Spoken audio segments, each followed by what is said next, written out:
সবাই দাঁড়িয়ে পড়ুন। দুটো লাইনে সবাই দাঁড়িয়ে পড়ুন।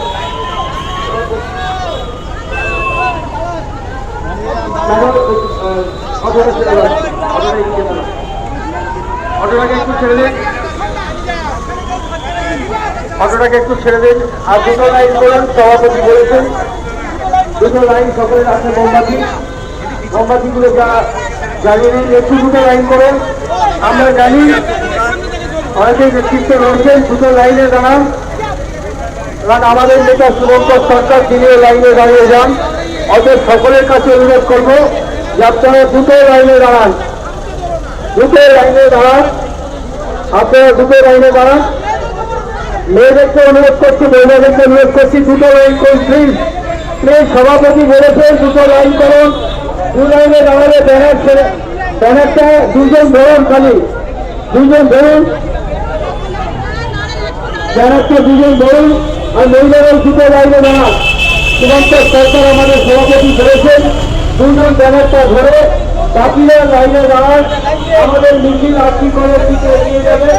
আমরা জানি যে আর্থিক করার নির্দেশিকা এখনো বিচার পায়নি, 1 বছর অতিক্রান্ত হয়ে গেল।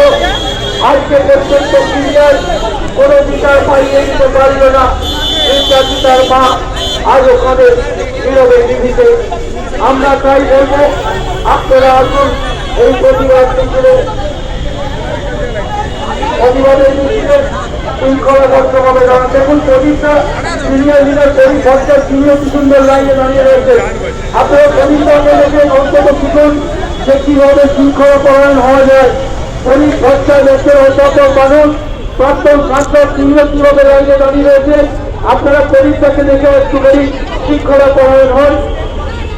আমাদের মিছিল ধীরে ধীরে আর্থিকরের দিকে এগিয়ে যাবে। ঠিক 1 বছর আগে আজকের দিনে, আজ যেমন ভারত ছাড়ো আন্দোলনে 1942 সালে ব্রিটিশ শ্রমিক ভারত ছাড়ো স্লোগান তুলেছিলেন মোহনদাস করমচাঁদ গান্ধী।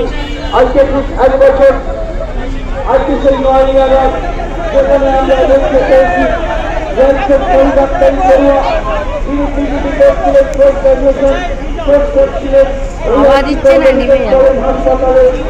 আজকে দেখতে পেলাম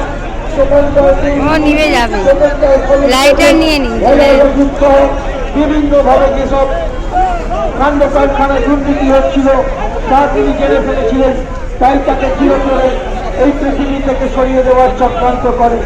আমরা দেখতে পেলাম খুন এবং ধর্ষণ করা হলো, কিন্তু খুন ধর্ষণের পরও আজকে প্রকৃত দোষী, প্রকৃত যারা ধর্ষণকারী তারা আজকে গ্রেপ্তার হয় না। আমরা জানি নিরপেক্ষ তদন্ত সিবিআই করে, কিন্তু সিবিআইকে তদন্ত ভাবে দেওয়ার পরেও সে নিরপেক্ষভাবে তদন্ত করল না। বিজেপির কথা শুনে, অমিত শাহের কথা শুনে মমতা ব্যানার্জিকে বাঁচানোর জন্য, মমতা ব্যানার্জির ধর্ষকদেরকে বাঁচাবার জন্য ওই সিবিআই আজকে বিচার পাইয়ে দিতে পারেনি। আজকে তার বিরুদ্ধে আজকে আমরা বিচার পাইয়ে দেওয়ার দাবিতে পশ্চিমবঙ্গ প্রদেশ কংগ্রেসের কাছে আজকে আমরা রাস্তায় নেমেছি। যে নির্ভয়া যে অভয়া 1 বছর অতিক্রান্ত হয়ে গেছে, তার বিচার পাইয়ে দেওয়ার দাবিতে পশ্চিমবঙ্গ প্রদেশ কংগ্রেসের সভাপতি শুভঙ্কর সরকারের নেতৃত্বে মোমবাতি মিছিল ধীরে ধীরে এগিয়ে যাচ্ছে আজিকর হাসপাতালের দিকে। আমরা জানি আজকে নির্ভয়ার মা, অভয়ার মা, নির্যাতিতার মা